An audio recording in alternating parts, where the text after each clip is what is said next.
Hi guys, आज मैं आपको विज्ञान का पेपर बता रहा हूँ। पीए बोर्ड का, ठीक है, 2023 का पेपर बता रहा हूँ। ठीक है यार, इतनी मेहनत से वीडियो बनाते हो यार, सब्सक्राइब एवं एक अच्छा सा कमेंट तो कर दिया करो और लाइक कर दिया करो। ठीक है। हाँ, तो पहली बात है कि आपको पेपर देने के लिए बैठना, तो सबसे पहले आपको कटिंग नहीं करना है।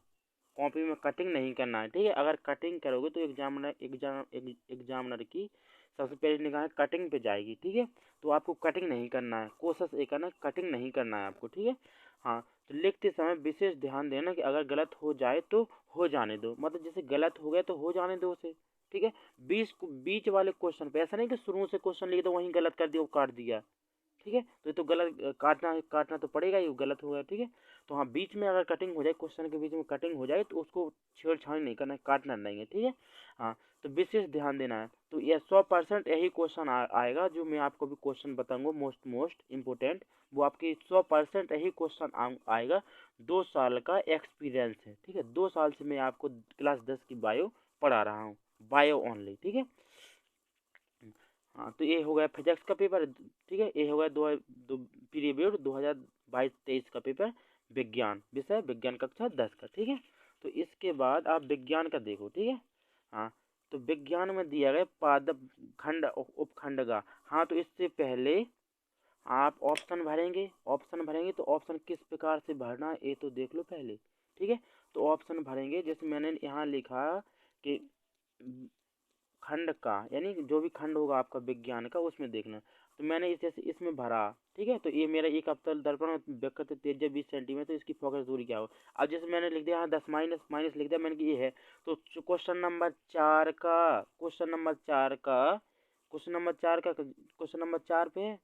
तो यहाँ क्वेश्चन नंबर, यहाँ पर आपको क्वेश्चन नंबर डालना है। ठीक है, क्वेश्चन नंबर 4 का कौन सा बा, तो यहाँ आपको बा लिखना है। ठीक है, यहाँ बा। ठीक है, हमारा बा क्वेश्चन है। ठीक है, इस प्रकार से करना है। ठीक है। हाँ, तो हम आपके विज्ञान के क्वेश्चन देखते हैं। तो विज्ञान, हाँ, अभी दिया है। पादप में जाइलम का उत्तरदायी होता है। पादप में 2 सेल्स पाई जाती हैं, तो होगा फिलोयम हो या जाइलम। ठीक है, तो जाइलम का मुख्य कार्य होता है जल का वहन करना, और फिलोयम का मुख्य कार्य होता है भोजन का परिवहन करना। ठीक है। हाँ, अब दूसरा दूसरा क्वेश्चन, केवल न्यूक्लिक अम्ल तथा प्रोटीन के बने होते, तो इसका वह भी कंफर्म नहीं, जीवाणु दिया हुआ है। ठीक है। हाँ, निम्न में से कौन सा मानव जनन तंत्र का भाग नहीं है। ये मैंने आपके सारे क्वेश्चन सारे अनसॉर्ट में करा रखे हैं, व्याख्या सहित और क्वेश्चन आंसर की व्याख्या सहित। ठीक है, जाकर आप देख सकते हैं। तो इसमें मतलब मानव जनन तंत्र का भी भाग नहीं, ऐसा मानव जनन तंत्र का भाग अभी देख लो आप। ठीक है, तो ये हो गया, यहाँ से ये हो गया, तो ये हो गया यहाँ फैलोपिंडल का, ये हो गया यूनी। ठीक है, ये हो गया अंडाशय, ये हो गया अंडवाहिनी, इस प्रकार से। तो किसका भाग नहीं है, ये भाग नहीं है, डिम वाहिनी नहीं है इसमें। ठीक है, फिर एक दिया, एक द्विसंकर का दर्शाया रूप होता है। ये मैंने यहाँ पे जब क्वेश्चन करा रहा था, क्वेश्चन पढ़ा रहा था, तब ऑप्शन में बताया था कि आपका ये ऑप्शन में आ सकता है। तो उसका कितना अनुपात था, तो 9 अनुपात है, ये वाला अनुपात। ठीक है। तो प्राकृतिक वातावरण का सिद्धांत प्रतिपादित करने वाले कौन से विज्ञान थे। प्राकृतिक वातावरण, दो दो विज्ञान थे, डार्विन और लेमार्क। ठीक है, जिन्होंने बताया था। ठीक है। हाँ, अब दिया गया है कि एटीपी तथा NADP2HU का निर्माण कौन करता है। ठीक है, मुकुलन पाया जाता है। मुकुलन कहाँ किस में पाया जाता है, हाइड्रा में पाया जाता है। ठीक है, इस प्रकार से। अब इसके क्वेश्चन दिए गए हैं, कायिक प्रबंधन किसे कहा जाता है। ये मैंने आपको करा रखा है, ऐसा ही प्रश्न, ऐसा ही आपका पेपर आएगा। 100% यही पेपर आए, ऐसा ही पेपर आएगा। माता जनन तंत्र का ये तो very very important, very very important. ठीक है, जीवाश्म में भी इम्पोर्टेंट है। ठीक है, अब एक आप, ठीक है, और ये मानव पाचन तंत्र का ये भी आ सकता है आपका। ठीक है, तो इस प्रकार से। हाँ, आपको क्वेश्चन लिखना है तो किस टाइप से आप क्वेश्चन को लिखेंगे। ठीक है, इस टाइप से आपको लिखना है, जिसमें मैंने लिखा था यहाँ क्वेश्चन नंबर 2 का अथवा का इस प्रकार से लिखना है, कटिंग नहीं करना है। ये अंडरलाइन यहाँ लाइन खींचना है, तो यहाँ आप ये लाइन खींच लेना। पर यहाँ लिखा है गैप, तो इसके मतलब साइड से, मतलब क्रम भाई, ऐसा नहीं कि ये लाइन पहले हो गई, इसको और छोटा कर दिया, इसको बड़ा कर दिया। ठीक है, ऐसा नहीं लिखना। अब तो इसमें हीमोग्लोबिन लिख गया, तो फिर इसके बाद कितने प्रकार के होते, एक तो है वर्णांता, एक हीमोफीलिया। तो मैंने ये पहले इसकी हेडिंग डाल के यहाँ लिखा है इसको। ठीक है, फिर इस प्रकार से इसको यहाँ लिखा के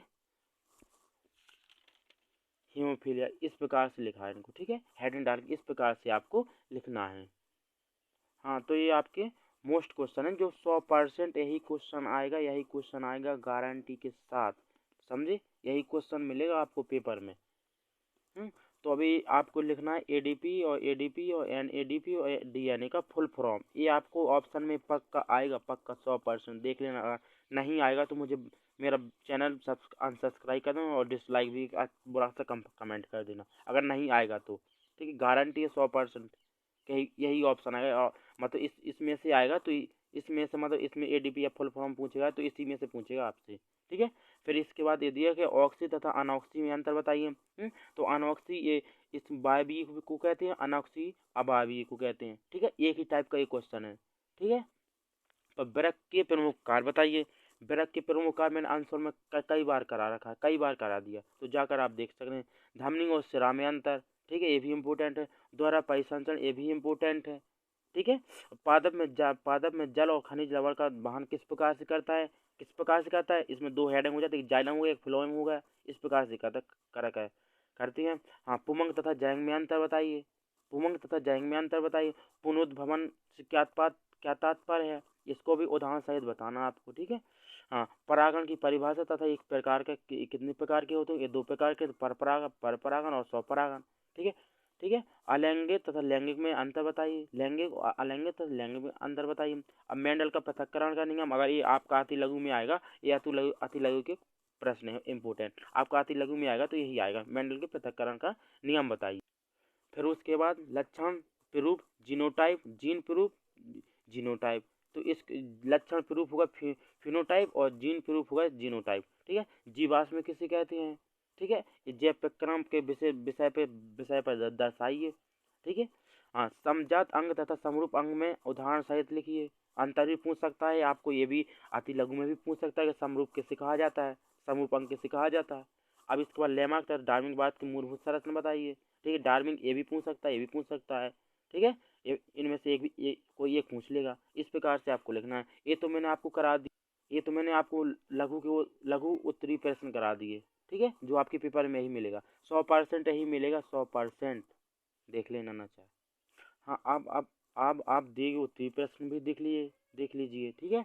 तो पहले पार्ट में कौन सा इम्पोर्टेंट है, पहले पार्ट में मानव उत्साही तंत्र का संचित चित्र बना उसका वर्णन करना है, ये भी कर सकते हैं, ठीक है। फिर उसके बाद बात उत्सर्जन किसे कहा जाता है, कितने, ये बात उत्सर्जन तीन प्रकार का होता है, तीन प्रकार का, ये आपके ऑप्शन में पूछ सकता है, ठीक है। तो ये तीन प्रकार का, तीनों टाइप से लिखना, बढ़िया हेडिंग लिख के, बड़ी गैप बना के लिखना है आपको, ठीक है। फिर नंबर 2 पार्ट से दिया है जीव जनन कैसे करते हैं, परिवार नियोजन से क्या समझते हैं, ये तो 100% आएगा, 100% यही आएगा क्वेश्चन, समझिए। और ये वाला इस स्त्री के जनन तंत्र का चित्र बनाइए, ठीक है, ये भी 100% आएगा। दो में से कोई भी एक क्वेश्चन आ सकता है आपके पेपर में, 100% दावे के साथ कहता हूँ, ठीक है। दो क्वेश्चन में से एक क्वेश्चन 100% आएगा आपके में, ठीक है। अब पार्ट 3 से दिया गया अनुवांशिकता, मेंडल के अनुवांशिकता नियम का उदाहरण सहित व्याख्या करो। मतलब मेंडल कितने नियम देते, 3 नियम देते। अनुवांशिकता का जनक किसे कहा जाता है, मेंडल को कहा जाता है, ठीक है। इसने 3 नियम दे दिए, तो तीनों लाइन टाइप के लिखना है, फिर इसको हेडिंग लिखना है तीनों की, फिर उसकी एक हेडिंग उठा कर एक लिखना है, इसकी व्याख्या करना है, फिर इसका एक उदाहरण देना है, फिर समझाना है, इस टाइप से आपको लिखना है, ऐसे नहीं दे देगा आपको नंबर, ठीक है। तो ये आपके हो गए 6 क्वेश्चन, 2 2 4 2 6, 6 क्वेश्चन में से आपका लॉन्ग का एक क्वेश्चन आ ही जाएगा, 100%, समझे। तो इस प्रकार से आपको करना है। अगर आपको वीडियो अच्छा लगा तो सब्सक्राइब एवं एक अच्छा सा कमेंट कर देना, जिससे मेरा मनोबल बढ़ता जाए। मैं आपको ऐसा ही, आपके लिए ऐसा ही काम करता रहूँगा, ठीक है। जय हिंद, जय भारत।